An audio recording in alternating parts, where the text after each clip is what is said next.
Welcome back to Lanterne Rouge Cycling Podcast. We were starved of racing yesterday with the rest day. How dare they? And we're back with the Pyrenees. A sort of light introduction to the Pyrenees today with stage 16 from Carcassonne to Foix, 179 kilometers long, with a couple of lumps in the first 40 Ks and then two major climbs, two Cat 1s. They give a few points for the KOM competition. Port de l'Air, 11.5 kilometers at 6.7%. With the flat beforehand, all the riders should be pretty close on such a climb with the drafting. Then a descent straight into the Mur de Péguerre, which is 9.4 Ks at 7.6%. Absolute textbook definition of a fake news climb, with the first 5 kilometers at 5%, and the last 4.5 kilometers, or the next 3.5, at about 11.4%. So a climb of two halves, the last half certainly taking longer before a sort of shallow descent of 27 kilometers into Foix, which is actually the closest. Well, no, the closest I got to my house was Tarascon-sur-Ariège, but I didn't want to go. It's one road from my house out there, and it'd be chocked up with traffic. Although there weren't too many spectators on the climb today. Very, very hot down there, not as hot up here. But this show, as always, is brought to you by our show partners, Zwift. The Tour de France Femme avec Zwift kicks off on Sunday, 24th of July. This Sunday, Benji and I are going. And I think I'm going to the TT because it's on the way to at Rocamadour. It's back to back with the men's race, but earlier in the afternoon, actually at a civil time for people in Australia or even in Europe. It's at a civil time, a better time. And Zwift and ourselves are calling on all cycling fans to watch the Fam. Benji and I are recording our preview pronto. Most of the teams are announced, so we're double stacking into the night this evening, ready to go on that preview for the Tour de France Fam avec Zwift. Thanks, as always, to Zwift for supporting the podcast. But the break formation, Benji, a little bit curious again. Jumbo, two men down. How will they respond? They send two men in the break. Yeah, and I think we mentioned it on yesterday's rest day recap that top of the Péguerre kind of offers an opportunity for a satellite rider that is up the road in the breakaway to wait and be important for their leader towards the finish line after that last climb. And we saw that in that breakaway, like you mentioned, Van Hooijdonk in there and Van Aert, but it looked like first a large group was created, including a rider of UAE, which is McNulty, and also a rider of Ineos, Martinez, and then Van Aert responded to that. So I think he was like, okay, those two are in there. Perhaps I also should be in there then and play that similar role. But then Van Hooijdonk also bridged towards the end. So I'm not sure if the plan was to get both in. It might have been because it turned out all right towards the end. We'll talk about it in a bit. But when it comes to the rest of that breakaway, multiple riders per team. And it was a bit odd because some teams had just climbers and not necessarily a tug buddy in there to help them out. But yeah, teams that also completely missed out. Anyway, I'll go over that group very quickly with the most important names. We had the likes of McNulty, Van Aert, Van Hooijdonk, Martinez, like I mentioned, as satellite riders. Vlasov in there, who is on 11 minutes or 10:32 in GC starting today's stage. Grosschartner as teammate. Izagirre and Jorgensen as potential satellite riders for Movistar and Enric Mas. We had three riders from FDJ, Lagac, Madouas, and Storer. Geschke, KOM jersey guy. Two riders from Bahrain, Caruso, and Turns. We had Ekov in there. Will play a role in today's stage, finally. We've got Wellen, Gilbert, Galopin, Hugo Hull, and Woods, two mates for Israel. And we've got Cyril Bard, Goujar, Burgodeau. But then we had three riders trying to bridge. Matthews, because Bike Exchange missed the breakaway. Zimmerman, because Intermarché missed the breakaway. And Simmons, because they only have Galopin in that breakaway. So three teams that are trying to fix the situation they are in, and they failed to do so. But I think the reason that they couldn't get to the front is because Simmons decided to shave his beard. Like, he's He shouldn't have done it. It's pretty unrecognizable. fucked up. I don't care that it's 42 degrees. Mid TDF, he's had a beastly second week. He's shaving the beard. It's just not right. And Yeah. he should know that. And yeah, that's all I have to say on the matter. And we saw the result of it today, not being able to bridge the break. So I rest my Yeah. case. Shouldn't have shaved it. But yeah, it was cute. There's a lot of like Jumbo Visma too short staffed behind. They have behind Laporte, Benoit, Koos. Koos on the flat can't do anything. If it's even on the short, punchy climbs, like we're talking 1400 meters, 6%, like not good. Benoit must be in good condition, we're thinking, because he crashed on stage 15. If he's like Hirschi's shape of week one, there's no way you can do this. So that was the first tell that Benoit must be feeling all right, even though he had a few bandages. Yes, exactly. And what I was thinking about is, did they perhaps get too many riders in that breakaway? Are they considering pulling Van Hooydonk back to pace in that peloton now to try and control Vlasov in the breakaway? Vlasov's only on well, he's on 10:32. And if I'm the DS of Jumbo here, I don't care if this break gets 11, 12, 13 minutes. I don't care if Vlasov takes yellow by a minute at the end of today's stage. I just don't want the guy to gain like 17 minutes in the stage, to have 7 minutes in the end of the stage. But that was a bit of an unrealistic scenario to begin with, but they did set the pace in the peloton while they had riders in the breakaway, most likely to keep the gap relatively okay between like 5 minutes and 8 minutes, I think it They was, let it throughout go the out. stage. They let it go out. They had it pegged at 5, and then it just started to go out a little bit towards, as they realized, okay, we're near the base of the climbs now. The Yeah, peloton will speed up. We no longer need to control. It's all under control. They let it out to 8, 8:30, I think. exactly. But before we got to that Bordelais climb, there's one thing that happened in the breakaway that, ooh, one man was very triggered. Niels Eekhoff decided that he wanted to take the green jersey points from Wout van Aert, and Wout van Aert was not having it.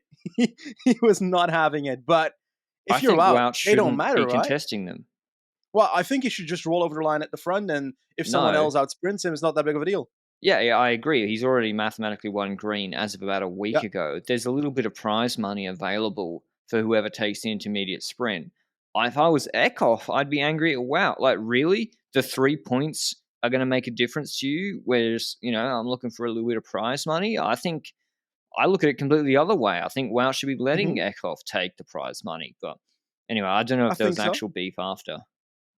Well, they were just talking to each other a bit, and it's probably not the best friends directly after, but I think indeed that Wout van Aert shouldn't be thinking about those extra 3 points and shouldn't get triggered by this kind of stuff, definitely on a stage like this. And we basically saw that breakaway having some moves before the Portelaire. I think Wellens tried an attack left and right. We had a moment where Burgodeau and Goujar were ahead of the group for a Oh bit, but yeah, the Total car came up and told Bergerdo stop. Bergerdo's the guy who won the Paris stage, attacking ahead of on 6, ahead of Alaphilippe? Pedersen and Trek. Yeah, Aldi Alaphilippe, but he's actually not bad, but not for this terrain. But yeah, they told him to sit up. He's like, oh, all right, no, nah, bruh, you should sit up. You're looking down the barrel of 70 k's of flat, and Goujar was like, actually, I will continue with this. With 20 people chasing, Bissiger was sprinting, keeping KOM points away from Geschke on the Cat 4s. And we presume then that Nielsen Powers is going for KOM. The problem with that is his climbing doesn't look good enough to do that from my perspective. So that looked like a plan for them at least. And yeah, we have Van Hooydonk ahead. And is he going to be called back to pace Portelaire? Is he going to be doing the descent? Is Wout, like, obviously, we spoke about it on the rest day preview yesterday, recap yesterday. Jumbo had to have someone in the break and someone strong for that descent.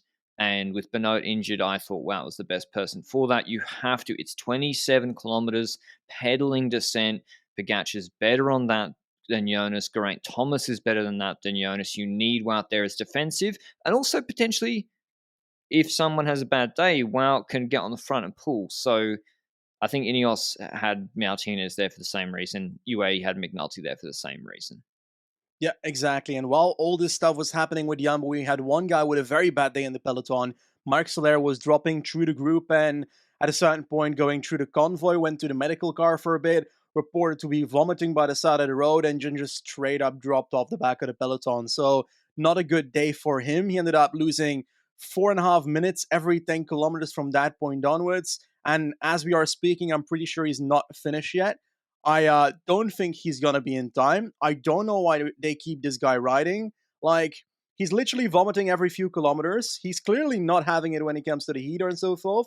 Like, then at the end of the stage, it's suddenly reported that it's not due to the heat, but due to back pain. But he's vomiting by the side of the road due to back pain. Like, I'm not a doctor, but those two Well, they could things have aren't given linked for him me. painkillers that made him like I saw them giving Perhaps. him medication. Like I can't have Nurofen or ibuprofen tablets hmm anymore. Cooks my stomach. I don't know. I'm guessing here, but yeah, back pain and vomiting don't seem directly linked. I'm not a doctor, but I don't think they are. And yeah, that's a big blow for Pogacar because I thought Soler was going to pace Portalet.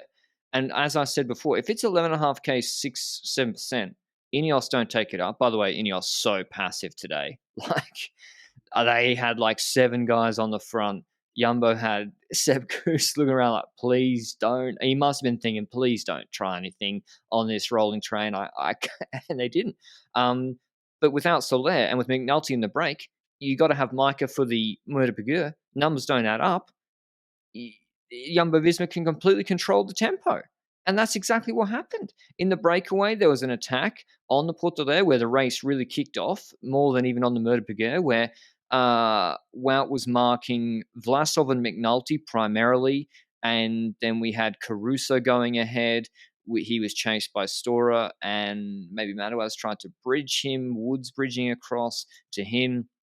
And so they're the non-GC, non-KOM breakaway threats. They go a bit clear, and we have the group behind sort of with GC intentions, Jorgensen pulling them. And Jorgensen actually might have the earpiece out today, as I think he should have.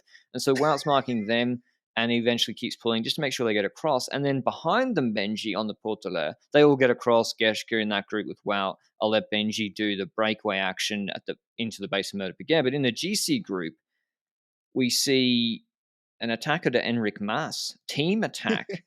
Off the pacing Benoit, by the way, not just feeling okay, good. Pacing Portelaire, a few people even looking a bit. I thought Pog looked a bit meh. I thought he didn't look great even there. Yeah, but he would then attack afterwards, but I just didn't. I don't think he looked. Just his position in the peloton just looked a bit odd to me. mhm. Anyway, Movistar team attack across. Jumbo don't respond because why would they? Kuss takes over. Van Hooydonk's waiting just over the crest. And eventually, I think Menkes responds, and we have the first Pogačar attack Benji. And like he must know, and I'm probably the Pog denier here, but even peak Pogačar with them all rolling in the wheels on a flat stage beforehand, all in the wheels, he must know that won't work on the first climb off the pacing of Benoit with the group 25 deep. Yes, but I feel like when that attack happened, it was at a moment where Jonas was caught a bit off guard because he didn't respond directly. He seemed like he was in third position behind Kuss and so forth. And Skytrain. when that Pogačar, what, sorry? He let Kuss close as much as he could. Yeah, I think he was. I agree. I think he was remaining calm. I think he was not seeing it. Really? Yeah. Actually, you're probably right. Comments will tell us. Sorry, continue. Basically, when that Pogačar move went, what I saw was just not distress when it comes to Vingegaard, but not instantly a response either, because I think that a lot of people didn't expect it to happen on the Port d'Air anyway. Like you mentioned, even Pogačar should know that it likely won't work in a situation like this. Perhaps the competition was feeling that it also wouldn't be happening in a situation like this. But I did notice when that attack happened, Benoit went off the front, obviously, because he was done for pretty much. And then Vingegaard did use Kuss to try and remotely close it down, but didn't last too long, huh? The Kuss pull before Jonas had to go himself behind Pogačar? Yeah, it wasn't too long. Jonas is like, all right, time to snap close this. Very similar to Col de Marie Blanc, where Roglic weighed a little bit on Dumoulin's pacing in 2020. But yeah, it was just the first tester. They do stop start. Ineos, Geraint Thomas, he's seen this now a dozen times in this Tour de France. He doesn't react. He's paced back. He knows these two, when Jonas close, will sit up. I think, did Pogačar try a second time on the actual climb? Yep. He did. Jonas now in the wheel easily. And poor Enric Mas's gap that he'd obtained with Mühlberger and Verona quickly evaporating. And then over the top of the port, I know they got so unlucky, but also not unlucky. Vlasov got in the break early, and then he gets the gap. Like, if you get a 30-second gap on the first count one, you can't expect to gain much time, if any, especially Mas is a bad descender. So that's the problem with his strategy as well in a descent finish stage. And Pogačar eventually attacks over the top of the climb, full gas sprint into the descent, and he's got Jonas in the wheel. Van Hooydonk's waiting on the other side. He sees him go past. He's kind of half taken it back, and he's like, holy shit. And he starts sprinting the 80-kilo rouleur plus back to them. Jonas was in the wheel, no problem.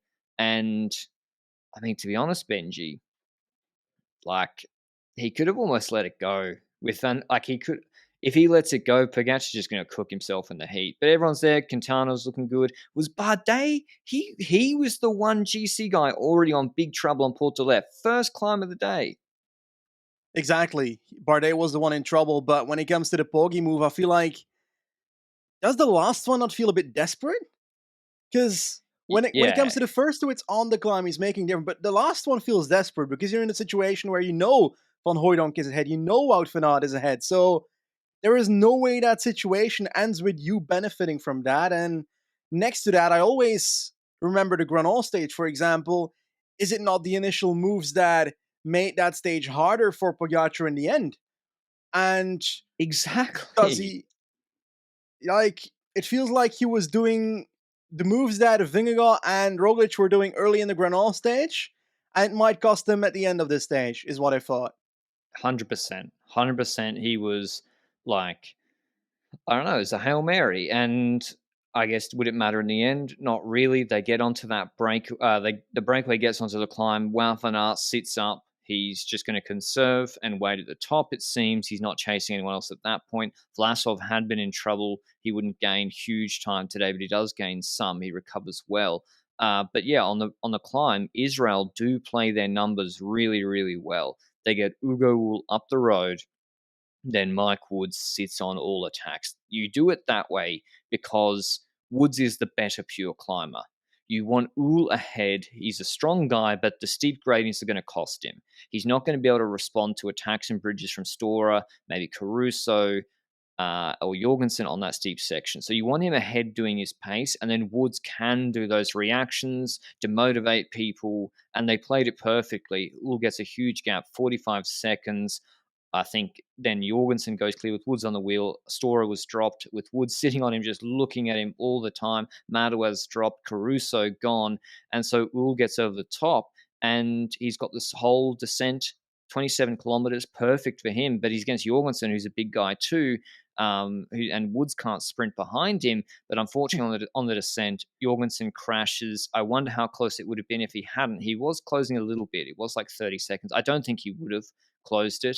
But he crashes, and so we have Ugo going for a big, big solo victory. Great tactics from Israel, and I think Woods took third because Madouas came back.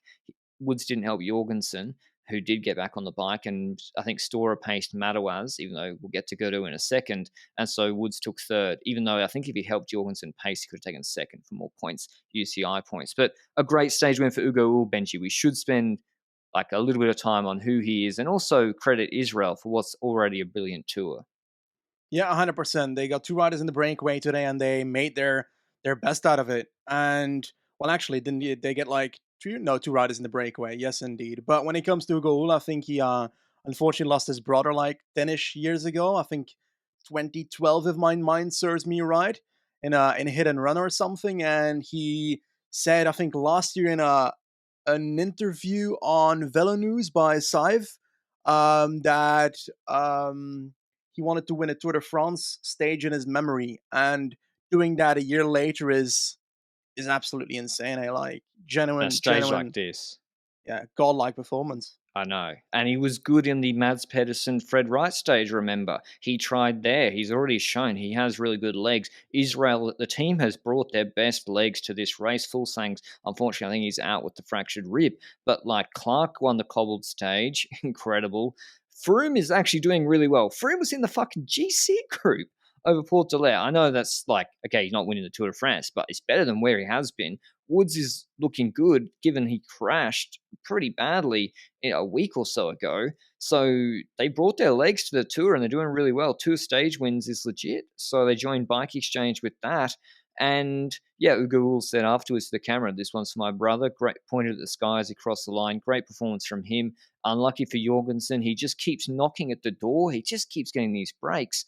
And so from the breakaway, it was Uhl, Madouas, Woods, Jorgensen, Stora, Vlasov on 140. He would take quick maths, 4 minutes, 4 and a bit minutes on the main GC group. Turns Geschke, Bergerdo, Caruso. Caruso faded. So back to the GC group now. We finished with the break. Wout, McNulty, Martinez waiting at the top of this steep wall. Murder Begur. Movistar. Master's been caught. They set up a train on the 5K 5% section, pacing pretty hard, keeping the pace on. We get to the wall. Micah moves up. And then starts pacing on this climb. Everyone in the first minute spat. It's exactly like the Croix Nerve. Thomas off the back, Yates off the back, Godu, Bade, I think he came back on the descent. He was spat. He lost a lot of time today. Quintana looking, I couldn't believe he was still there. It's not a stage I thought that suited him. And we have Sepp, Kuss, and Jonas Vingegaard there on Pogacar's wheel. At what point, Benji, remember what's our golden rule? If Pogacar feels good, he will attack. At what point did you think, I don't think Pog is feeling top right now? Was it when he took a bid on late in the climb, sprayed himself and didn't discard it? Was it before the Micah mechanical mishap? I feel like I already had a feeling that it wasn't his best day based on the way he was looking on the bike and that he had a shirt open already. And usually when Pog starts doing that is because he's getting really hot on the bike and so forth. And we noticed that Micah has that mechanical. I think he breaks his derailleur or something, and he kind of almost takes out Pogacar on the climb in that moment. But Pogacar feeling good would use that moment and instantly attack, I think. And I did not see it. I saw him straight up riding a bit of tempo and then seeing if Cousin Vingegaard would do something instead. And that was for me the moment where I was like, okay, maybe he's not looking that good and maybe he might actually be in trouble by the end of this climb. I think he didn't have it. He would have attacked. The problem is for him, like, he's probably thinking, if I attack and get dropped, if Jonas counters, with Wout van Aert ahead, I could lose some big time. And I know he's got McNulty ahead. Say he does attack, and he's like, okay, I do have to attack. If he gets 10 seconds over the top, Wout's bringing Jonas back, like, easily on that descent. So there could just be, he thought, he tactically shut it down. That's also very valid. From my perspective, I don't believe that because he just would have attacked on Pogacar if he felt good. The pace, the initial climbing times, and watts per kilo that Micah was setting was not nuclear. It was an initial test, and then Thomas starts coming back. These guys could do more. Sepp then started setting, a decent tempo. But with Thomas coming back, I was like, nah, he doesn't have it. So would Jonas try him? He didn't. I'll have to look over the crest. Like, did Pogacar, could he respond to Jonas' little acceleration? But he didn't try him, so we'll never know. It's all hypothetical. I think Jonas could have dropped him on the climb. Yeah. But if you don't try, you don't get any time. And so they all collect their satellite riders. Everyone. Thomas collects Martinez. UAE get McNulty. Wout goes on the front. And we don't even need to really see the rest of the stage. Like, they're coming in together. Gadu came back. Did Gadu come back or was he dropped? He came back in the descent. So eventually he did correct the mishap of the Diaz of not getting back Madu and Store from the front to help out, or one of them from the front to help out Godu himself. So I think if Godu lost time today, questions would have been asked in French media about the Diaz at Groupama. Oh, wow. Yeah. They didn't drop back Madouas? El Stora? Wow. There was a third rider in the break as well, but I don't know Lagac. He probably was behind. Yeah, probably. Already behind. Yeah, you're right. So, they did the steep part of Mur de Berger, 13 minutes at 6.2, 6.3. I don't know. I think it's a missed opportunity, personally. I think it's also a missed opportunity if Jonas had the legs for it. Obviously, we're not in his head. We don't know if he might have been it. like, Poggy, don't attack. Exactly. We don't know that. But if he had the legs at the top of this climb and he didn't make the move, but is now feeling like, oh, I could have made the move, then I feel like it was a missed opportunity because, when it comes to Pogacar, every time he's in trouble, you do notice it. The way he handles on his bike, his pain face is recognizable. It's like, it's in the details, but it is there. And I swear I saw it at the end of Pogacar. And I think if Vingegaard had anything to attack, then Pogacar would have likely been in trouble towards the end of this climb. And hey, but is it we'll worth never it know. to go full gas for 30 seconds, 45 seconds? 100%. He's got a 220 lead. Van Aert is up front. Yeah, but then there's McNulty and Ineos might chase you. Is it worth it? McNulty is not the greatest descender. Martinez is a terrible descender, so those satellite riders won't do it. I mean, I'm just playing Yeah, devil's advocate. Maybe Jonas yeah. is like, I'm 220 ahead. I feel superior. What do I need to do? Take any risk at all? Yeah, He but needs to that's do something. 2020 Tour de France all over again, where they didn't take risks and eventually it bit them in the ass in the final time trial. Yeah, but I don't think anyone in their wildest dreams thinks Pog is taking 220. I guess we said that in 2020. But yeah, I mean, you never know when you could have a bad moment. I agree with you. Just playing devil's advocate, I always believe if you feel good, if it tactically is possible, you must always try. Even just a 5 second, get out of the saddle, just a little surge, have a look. Because if Pogacar feels bad, he just won't respond. He'll stay seated. And Yeah, then you hit it. So, but anyway, it's it ended up being no real GC action in the top three, although we did have big moves in terms of the 4th to 10th region with Quintana.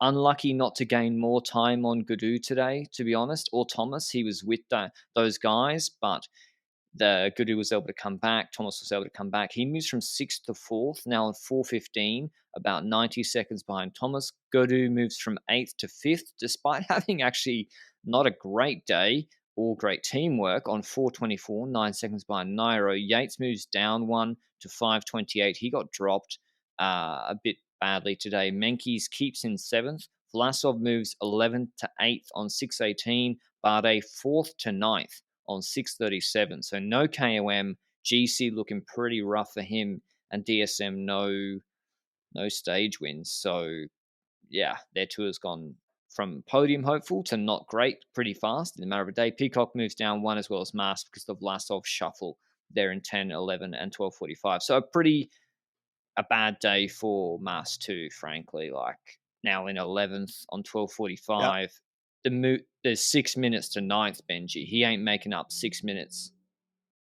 Yep, I think so as well. I think it's not looking good there when it comes to Moss. He's gonna have to go all out from far like he did today and hope that it works in the coming days because otherwise he's not gaining much there. If I was Movistar, I'd try the same that they did today. Try and go for stage as well, trying to save a top 10 for Moss. Bit of combination work and not bring everything down to solely Mars GC just like they did today. Because when it comes to their activities on the portal area that is agged by Movistar, I don't hate it. I like it. They're trying stuff. Like, sure, you can complain, oh, they should not have been pacing at the start of the Mude Piguet and so forth, but why not try it? Like, you might as well try and get the best out of it, I think, if you're in that position. Or am I wrong? I think it's okay. You hope that no one responds. They kind of predicted that Pogacar would light it up like that. The problem is mass descending. Like, you got to be good down and uphill, and Gadu was able to come back on the descent. And yeah, just a tough day for. And I'm surprised Bardet didn't come back more on that last descent, even with teammates. I think he had. I'm looking. He had Leknersund and Hamilton with him. And yeah, they'd lose like 3, 4 minutes. So tough day for him. Maybe the heat affected him. Tomorrow's stage, though, another one in the Pyrenees. It was still hot today. The showers didn't come as we expected, as I was hoping, because I'm still sweating. It starts in Saint Gaudin. That's where Conrad won last year, I believe, to Perregoud. 131 Ks. It's a short stage. Again, the first 53 Ks are flat before 4 climbs, 3 Category 1 climbs. First, the Col d'Aspin, 12 Ks, 6.5%. That's pretty soft. And then the stepped climb to Occitan, c'est the Yes. French is how you say it? The French Occitanie ones always trick me up. 8.6 Ks, 5% descent. Then the Col de Valoron Azé, 8.5 Ks, 7.5%. That's a little bit harder. And then Perregoud, which is 8.1 Ks, 7.2%. We believe the actual average is harder than that because the profile does not show the 400-meter rampa at the end where you can stop still. What do you think tomorrow, Benji? No Soler. He's out, right? Yeah, exactly. And when it comes to Jumbo, I don't see them controlling the stage either. So, well, controlling it to keep the break within 40 minutes, probably. But when it comes to the actual stage, I think the break is going to take it as a consequence of those two teams not being overly strong when it comes to numbers. But do you think there's an option for Ineos to take control in one of the upcoming stages, try and get more out of this race than a third spot? Because they're safer now, 1 minute 30 ahead of the fourth spot. I mean, no, like does Thomas really want? Doesn't he just want to not blow up? Like, why change what's been working? Like, if he overextends, he could have real trouble. And Martinez is looking better. He's still got dropped from the break. I still don't think he's in top shape where he can like shred a climb like Giro 2021 third week. But I mean, Yates has to fold into a full domestique role now, but now he's not really a GC bait threat as much. So, like, how much did he lose today? Adam Yates. He lost 90 seconds. I don't know. I think Castro, like, what can their team do, Benji? The team is really not that good. They have a lot of numbers, right? But they haven't said they're going to use them. Yeah, but they're also not the leaders that are the most offensive leaders, you know? Thomas is not the guy that will go from far. He's not the Pogačar type of attacking rider. He's the follower, you know? He's the third wheel of Vingegaard and Pogačar in this entire bloody Tour de France. So that's the issue I have with this. And that's where an Adam Yates could try from further, but I'd rather see him be super domestique for Thomas than these last 2 days because Thomas can actually get a podium. But Adam Yates is also getting out of contract this year, so will he be willing to throw everything away for the podium of Thomas? Not sure, although he kind of did today, unless you don't see it that way. I think he was riding his tempo. I think, Okay. although he was in front of Thomas, he's still in sixth. I think, yeah, you're right. If you are Yates and you are in contract negotiations, sixth in the Tour de France isn't nothing compared to completely Potential fifth. blowing up. If Gaudu has a bad day like he sometimes has, he can still come fifth. For sure. And the TT could be better, although Godus has improved, but Yates could take, I don't know how much time he's behind him. He could maybe take that in the TT as well, Benji. So yeah, if I'm Yates, I'm not ready to just blow it all apart from far. Yeah. So, and that was the real thing for Jumbo Visma. If Ineos aren't going to come to the party on these multi-mountain stages with back-to-back climbs where they're hard enough, but draft is also extremely important on them. Perfect combo. If Ineos aren't going to come to the party getting Pidcock up the road, Yates up the road, then like it's easy for Jumbo or easier for Jumbo because basically McNulty will pace. I don't think he can hurt Jonas or Seb. Micah will pace. Okay, maybe he drops Sepp on a bad day. Jonas will still be there. And then you get to the final climb and it's head to head, and there you go. So it's more if Ineos attack, Jonas has to close it. Jumbo have to spend resources, and Pogačar can feast off it. That's doesn't seem like it's happening. So do you think break tomorrow, Benji? Because if Jumbo get the right composition at the start, why would they pace it back or pace tomorrow hard at all? Oh, I see no point in doing so unless it's like a really dangerous breakaway for Jumbo. But yeah, in general, I just think break wins as a consequence. They'll try and keep it relatively close. They might have a satellite rider up there just in case, like they had with Van Aert and Van Hooydonk today, because it really worked out well. Like in hindsight, having the two up there was great, but the danger of having two up there is that if Vingegaard has a problem with a mechanic or a crash, went wrong. Exactly. If it goes wrong, then he's in trouble. And then they need to wait ASAP from the breakaway, and things need to be handled swiftly by the DS and the car and so forth. So that's when panic strikes. And we've seen when panic strikes at Jumbo that sometimes stuff goes wrong. So I don't know. I feel like I'd rather see him have just one rider in the breakaway on a stage like this instead of two, for example. And if I'm honest, well, I don't know Jumbo where. should not have anyone in the break tomorrow. I think I'm also leaning towards it because, like, train.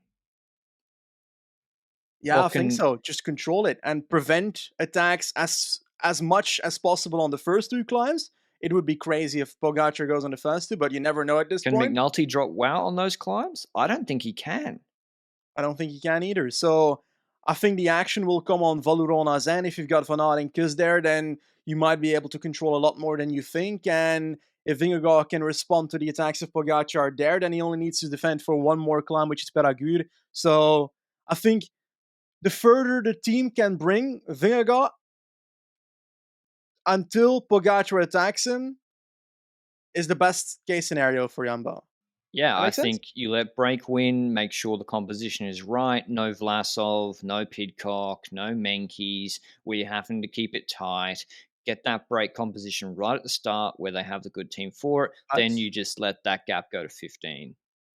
but if you do that, is there not a value in a rider like Van Hooydonk or Laporte being in there just in case to make sure they survive Urquette dans saison in the peloton? Yeah, but okay, so that means Nathan Van Hooydonk could pace that very short valley before Col de Valoron, right? Like Yeah, but yeah, on the won't make flat much because there's difference. not that much flat for him.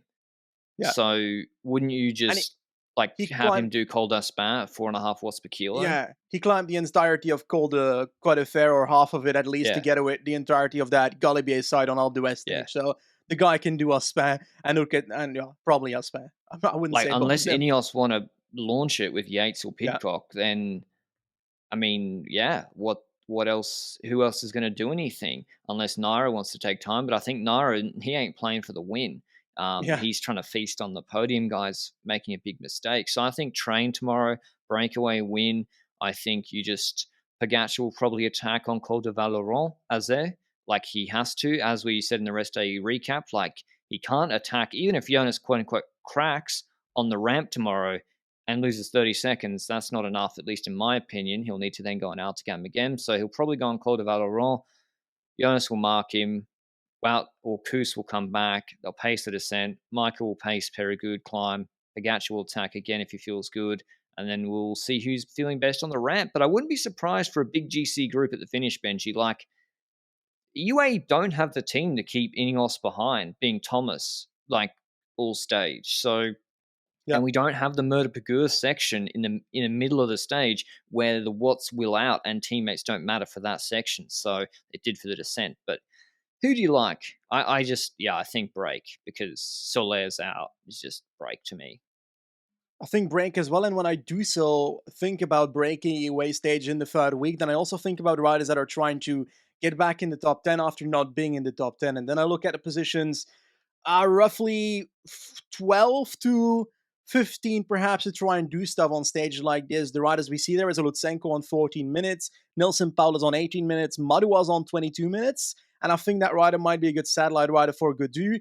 If Godu needs him, then he can come back. If Godu doesn't need him, he can gain time and even come close to a top 10 perhaps if we see some people there fall out of that. So I think those three riders, perhaps the Bob Jungels, Luis Sanchez, the riders in that area. Pinot needs to be in more breakaways than he has been, but I feel like he hasn't been as good as people were perceiving him to be. But hey, I'm willing to see him surprise on stages like this. But I'd like to see Chris Froome in the breakaway again, Alpe d'Huez style. Froome could win tomorrow.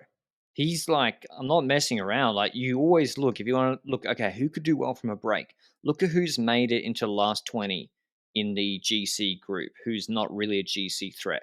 And I'll give you a similar name. Bob Jungels was there on Portelaire today when they were sending it, at least late. He was in a group of 10 or 12 at the back. I was like, who's that AG2R guy? It's him. They got two guys left in the race, or three guys, APP and Sherelle. I don't want to say the second one. APP is definitely out, and another rider's out with COVID from the rest day tests.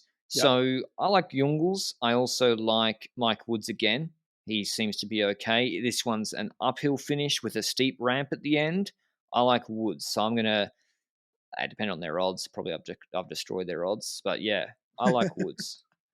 I think the reason that I mentioned Paulus and Silvov being in the breakaway is because I expect them to be there for KOM together with Geschke. But the fear that I have there is that Yeah, that'll kill those them. riders might spend energy on those KOM points, which Yeah, means they might not win the stage, like you're saying. And I think that's Geschke why could have I'm won a leaning. stage by now. I think so as well. I'm going for Lutsenko, YOLO. I think that's a good pick. He's good on these 7% climbs. He'll need to get ahead before the final ramp. From a Mike Woods could step off him there. So that's a nice pick too. Paulus, Lutsenko, Jungels, Woods. Look for those sort of guys. Geschke, of course, must be in the break. You need tug buddies tomorrow. It's the flat start. You have to have them. And so break formation will be interesting. Then take an hour siesta, I think, until the first climb starts. But what are you expecting GC tomorrow, Benji? When it comes to GC, I think that Pogacar will go on Laurent. I think we'll see action there. And hopefully, for the entertainment purposes of the last few days, Pogacar can get a bit of a dent in when it comes to Fingergo, but I swear I've been saying that for like 5 days straight now, so I feel like it's less likely to happen at this point. But it would be ideal for the entertainment of the race. But I feel like Jonas is really damn strong right now. But like when I look at tomorrow's parkour, I do see opportunities to go from afar, but I swear the stage after that looks like a stage where Pogacar would dare to go all out from like the third last climb already, instead of like the second last climb on tomorrow's stage. So I feel like tomorrow might still be the one where he waits until the second last climb, even the steeper parts of that climb, to try and do something there. Once Vingegaard is a bit more isolated with solely likely Kuss and Van Aert left, unless Benoit is surprisingly still there at that point. Well, I someone will think have it's had to gonna have be paced. So yeah. unless they use McNulty early and he's on, but yeah, I don't know. It's tough. It's tough for Pogacar. He's been really kneecapped by his team. One note is that I hope that once we see a rider getting sick or having pain about halfway the race, and he starts losing 5 minutes every 10 kilometers to make it very clear that he's going to OTL by the end of the stage, that teams actually decide for the rider to pull him out in advance. Because Merku was kept in the race the entire way, finished OTL. Mark Soler OTL'd, by the way. He's out of the But race. Merku was Like, close. Like there was a chance he could make it in. a chance, but the No, chance but was very Soler, there slim. was no like Yeah, he was when yeah. he was done. Like the minute he Outrageous, dropped. yeah. I agree Exactly. with what you're So saying. yeah, they should pull them out because at some point there's gonna be a day where there's gonna be consequences with a rider like actively being overheated or something in a race and getting something bad out of that, and I don't want to see that. One of the riders, pretty big rider, came over last night and we were talking about, and I was like, what's more dangerous, 41 degrees where you start getting feeling a bit sick or heat stroke or dehydrated, or 6 degrees and drizzle? And he like laughed. He was like, obviously the heat is way more dangerous. And I don't even know if they had the adjusted extreme weather protocol today. It wasn't 40s, but I'm not sure if they did. I'll have to check. But anyway, that's all from us.